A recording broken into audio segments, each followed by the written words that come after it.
Hello friends, आप सभी को नमस्कार। मैं हितेश कुमार एक बार फिर से आप सभी का ज्ञानकोश यूट्यूब चैनल में स्वागत करता हूं।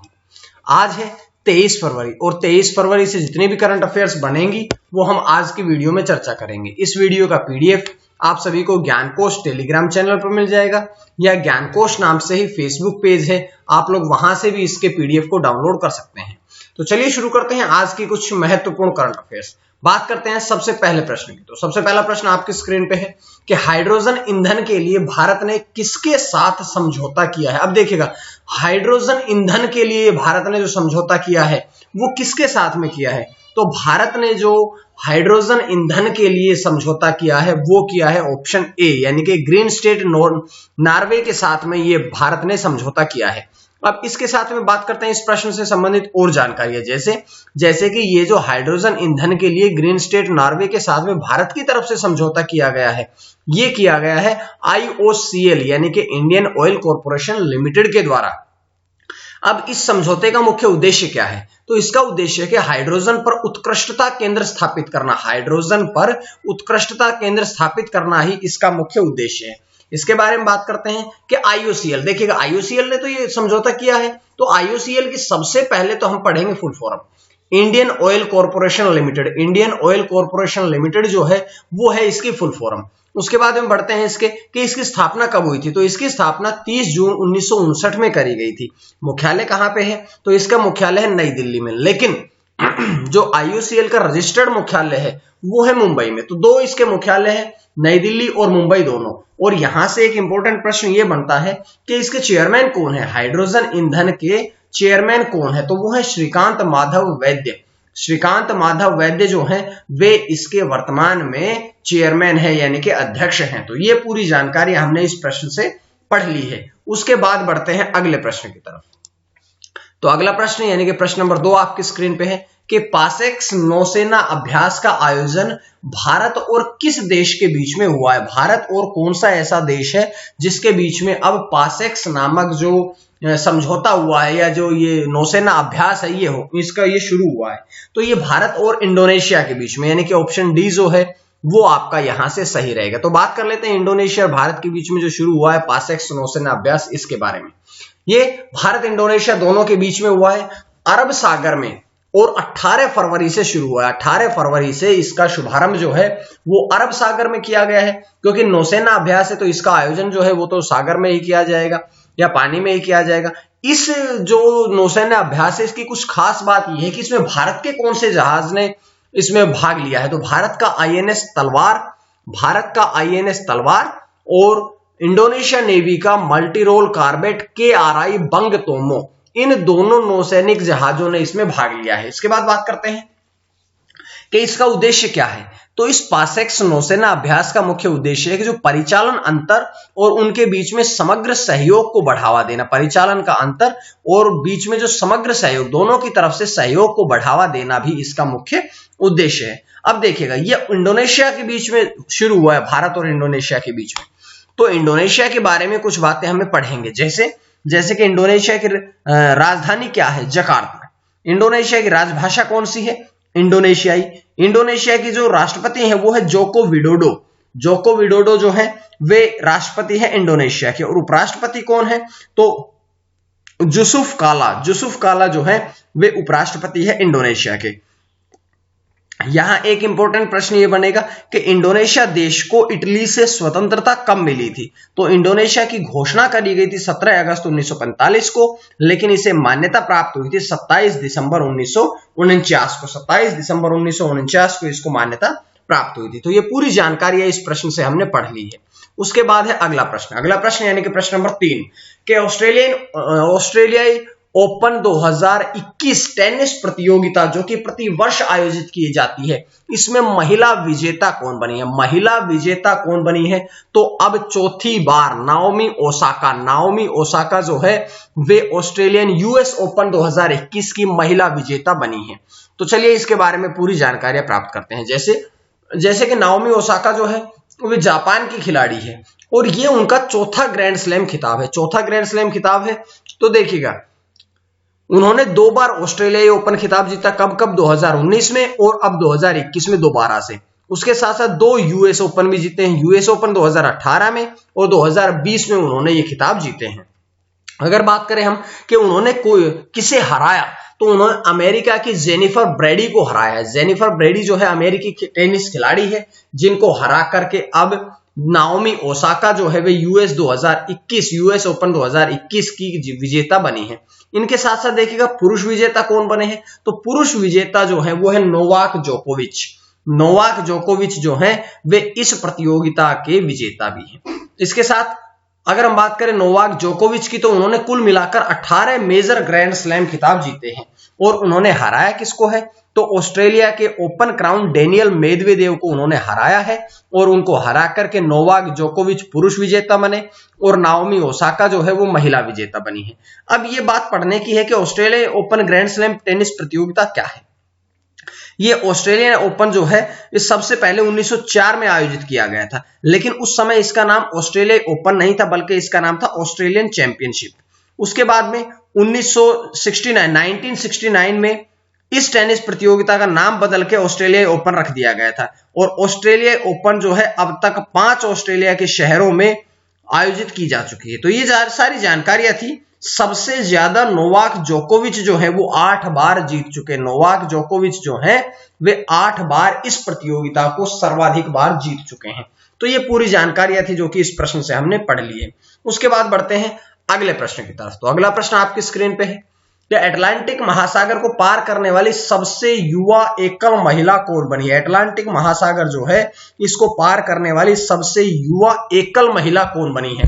तो अब देखिएगा 4 ऑप्शन आप लोगों के पास है, जिसमें से जो अब जैस्मिन हैरिसन है वे अब इसकी प्रतियोगिता को जीतने वाली एकल महिला बनी है और उन्होंने बात करते हैं 21 वर्ष की है जैस्मिन हैरिसन जिन्होंने ये उपलब्धि हासिल करी है। इससे पहले जो ये रिकॉर्ड था ये कैटी स्पोर्ट्स के नाम था, यानी कि ऑप्शन बी जो है इसके पहले ये रिकॉर्ड इनके नाम था, जिन्होंने 2010 में इस रिकॉर्ड को बनाया था मात्र 22 वर्ष की उम्र में। लेकिन बात करते हैं इसके बारे में और भी, जैसे कि ब्रिटेन में उत्तर यॉर्कशायर जैस्मिन हैरिसन 21 वर्ष की उम्र में इसको पार करने वाली सबसे कम उम्र की महिला बनी है। उन्होंने 3000 मील कवर करने के बाद मात्र 70 दिन 3 घंटे और 48 मिनट का समय लिया है। उससे पहले एकल महासागर पार करने वाली अमेरिका की 22 वर्षीय कैटी स्पोर्ट्स थी। एकल महिला जो थी वो कैटी स्पोर्ट्स थी, इसके बारे में हम पढ़ चुके हैं। उसके बाद बात करते हैं उन्होंने 2010 में अटलांटिक पूर्व से पश्चिम की ओर पार किया था। तो ये पूरी जानकारियां हैं जो हमने इस प्रश्न से पढ़ ली है। उसके बाद प्रश्न नंबर 5 कि पुणे के armed forces medical college AFMC के अध्यक्ष कौन बने। तो 4 ऑप्शन आप लोगों के पास है, जिनमें से जो बने हैं वो बने हैं राजेश वैद्य, यानी कि ऑप्शन ए जो है वो आपका यहां से सही होगा। राजेश वैद्य जो है वे पुणे के आर्म्ड फोर्सेस मेडिकल कॉलेज के अध्यक्ष बने हैं। तो ये जानकारी आपको यहां से दी है। उसके बाद बढ़ते हैं अगले प्रश्न की तरफ। अगला प्रश्न है कि वे 1981 बैच के AFMC के पूर्व छात्र रह चुके हैं, जो कि 1985 में वायुसेना में अधिकृत किए गए थे। उन्होंने लड़ाकू और परिवहन दोनों स्क्वाड्रन में चिकित्सा अधिकारी के रूप में कार्य किया है। उन्होंने 2013 में वायुसेना की उपाधि भी दी जा चुकी है और 2019 में उन्हें सेना का विशिष्ट सेवा पदक भी दिया जा चुका है। तो ये जो 2 उनके बारे में और भी जानकारियां थी जो कि हमने यहां से आपको बताई है। अब देखिएगा ये 5 प्रश्न के बाद हम पढ़ते हैं आज के प्रश्न की तरफ। तो आज का प्रश्न क्या है? आज का प्रश्न है आप लोगों के लिए कि किस जगह पर किसानों को कृषि मिशनरी वितरित करी गई है। 4 ऑप्शन आप लोगों के पास है। जो ये आज का प्रश्न है, आप लोग अपने जो जवाब है वो कमेंट बॉक्स में बताइएगा जरूर। उसके बाद अगला प्रश्न यानी कि कल का जो प्रश्न पूछा गया था वो ये था कि 82वीं senior national table tennis championship जो है वो किन्होंने जीती है। तो ये मैंने आपको कल बताया था कि मनिका बत्रा ने ये चैंपियनशिप जीती है। उसके बाद में बात करते हैं अगले प्रश्न की, 6ठे प्रश्न की तरफ कि कोलकाता मेट्रो स्टेशन का उद्घाटन किसके द्वारा किया गया। तो 4 ऑप्शन आप लोगों के पास है। कोलकाता मेट्रो स्टेशन का जो उद्घाटन है ये हमारे देश के प्रधानमंत्री नरेंद्र मोदी द्वारा किया गया है। उसके बाद में बढ़ते हैं अगले प्रश्न की तरफ। तो अगला प्रश्न है कि कोलकाता मेट्रो स्टेशन का उद्घाटन हमारे देश के प्रधानमंत्री नरेंद्र मोदी द्वारा किया गया है। यह नोआपाड़ा से दक्षिणेश्वर तक कोलकाता मेट्रो के नॉर्थ साउथ लाइंस का विस्तार भी किया गया है और वो कोलकाता मेट्रो से जुड़ी हुई बातें हैं। तो कोलकाता मेट्रो की बात करते हैं कि इसकी इस योजना की शुरुआत 24 अक्टूबर 1984 में भारत में करी गई थी।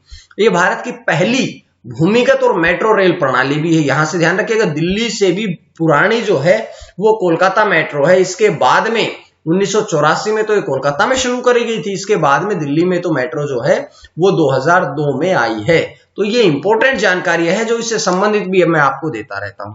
उसके बाद प्रश्न नंबर 7 कि हाइड्रोजन बस सेवा शुरू करने की घोषणा जो है ये किसके द्वारा करी गई है। तो हाइड्रोजन बस सेवा शुरू करने की जो घोषणा है ये करी गई है अब एनटीपीसी के द्वारा ये घोषणा करी गई। तो इसके बारे में पूरी विस्तार पूर्वक जानकारियां पढ़ते हैं कि एनटीपीसी मतलब कि national thermal power corporation limited, national thermal power corporation limited के द्वारा ये घोषणा करी गई है। अब ये कहां से कहां तक चलेगी, तो दिल्ली से जयपुर के मार्ग पर चलेगी, क्योंकि दिल्ली से जयपुर का मार्ग जो है वो अपने आप में ही बहुत व्यस्त है। तो इसी मार्ग पर ये बस जो है चलाई जाएगी।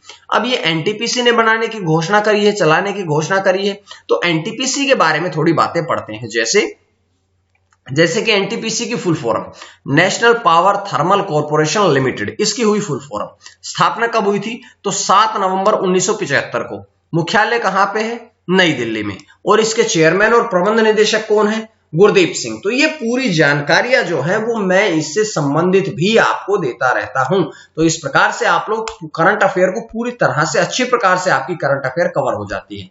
8वां प्रश्न है कि विजय सुविधा और चमड़ा प्रौद्योगिकी पर भारत ने किसके साथ में समझौता किया है। तो अब भारत ने किसके साथ में समझौता किया है, तो ये किया है इथोपिया, यानी कि ऑप्शन ए के साथ में, इथोपिया के साथ में भारत देश ने विजय सुविधा और चमड़ा प्रौद्योगिकी पर समझौता किया है। तो ये जानकारियां मैंने आपको यहां से दी है। उसके बाद है कि भारत के विदेश मंत्री जयशंकर और इथोपिया के मंत्री हसैन के बीच में समझौता हुआ है। इथोपिया के साथ समझौता हुआ है। तो इंपॉर्टेंट जानकारियां तो हम इथोपिया के बारे में पढ़ेंगे। जैसे कि इथोपिया की राजधानी क्या है, देखिएगा फोटो में भी दिखाया गया है, अदिस अबाबा, जो कि इथोपिया के लगभग मध्य क्षेत्र में पड़ता है। इसके बारे में बात करते हैं कि इसकी मुद्रा कौन सी है, तो इथोपिया की मुद्रा है इथोपियाई बिर। उसके बाद राष्ट्रपति कौन है, तो साहेल वर्क जुवेडे इसके राष्ट्रपति है। और प्रधानमंत्री की अगर हम बात करें तो अबी अहमद जो हैं वे इथोपिया के प्रधानमंत्री हैं। इस प्रकार से पूरी जानकारियां मैं आप लोगों के लिए यहां से लेके आया हूं। प्रश्न नंबर 9 कुंचन नामबियर पुरस्कार 2021, कुंचन नामबियर पुरस्कार 2021 से किसे पुरस्कृत किया गया है। तो देखिएगा 4 ऑप्शन आप लोगों के पास है। यहां से प्रभाव वर्मा जो है उनको कुंचन नामबियर पुरस्कार 2021 से पुरस्कृत किया गया है। तो ये जानकारियां यहां से थी, लेकिन थोड़ी जानकारियां और भी इसके बारे में पढ़ते हैं। जैसे कि प्रभाव वर्मा जो है वो मलयालम भाषा और साहित्य में उत्कृष्ट योगदान के लिए उन्हें इस पुरस्कार से पुरस्कृत किया गया है। यह 18वीं शताब्दी के प्रसिद्ध कवि एवं कलाकार नाम्बियार की याद में यह पुरस्कार जो है ये नाम्बियार सोसाइटी के द्वारा दिया जाता है। तो ये इंपॉर्टेंट जानकारियां थी जो मैं आप के लिए डेली लेके आता हूं। उसके बाद आज का अंतिम प्रश्न जो है वो आपकी स्क्रीन पे आता है कि वित्त वर्ष 2021-22 में सबसे तेजी से उभरती अर्थव्यवस्थाओं में भारत को भी शामिल किया गया है। लेकिन ये घोषणा ये किस रेटिंग्स के द्वारा घोषणा करी गई है, तो ये जो घोषणा है ये करी गई है S&P रेटिंग्स के द्वारा, यानी कि ऑप्शन सी जो है वो आपका यहां से सही होगा। इसके बारे में बात करते हैं कि S&P ग्लोबल रेटिंग्स के द्वारा यह घोषणा करी गई है। S&P ग्लोबल रेटिंग्स का मुख्यालय कहां पे है, तो इसका मुख्यालय न्यूयॉर्क अमेरिका में। इसके अध्यक्ष कौन है, जॉन वेरिसफोर्ड। तो ये पूरी जानकारियां हैं जो कि मैंने आपको इस वीडियो से दी है। उसके बाद आप लोगों को पता है कि अब ज्ञानकोश यूट्यूब चैनल की प्लेलिस्ट बना दी गई है। अगर आप प्लेलिस्ट से और भी वीडियोस देखना चाहते हैं तो प्लेलिस्ट में जाइएगा और बहुत सी वीडियोस आप लोगों को वहां से मिल जाएगी। उसके बाद बात करते हैं, आज के लिए इतना ही। आप सभी का बहुत बहुत धन्यवाद। अगर आप लोगों ने नए हैं तो ज्ञानकोश यूट्यूब चैनल को सब्सक्राइब जरूर कर लीजिएगा। टेलीग्राम के लिए ज्ञानकोश टेलीग्राम चैनल को ज्वाइन करें और PDF के लिए और ज्ञानकोश फेसबुक पेज को जरूर ज्वाइन करें। तो आज के लिए इतना ही। मां सरस्वती की कृपा आप सभी पर बनी रहे। आप सभी का बहुत बहुत धन्यवाद।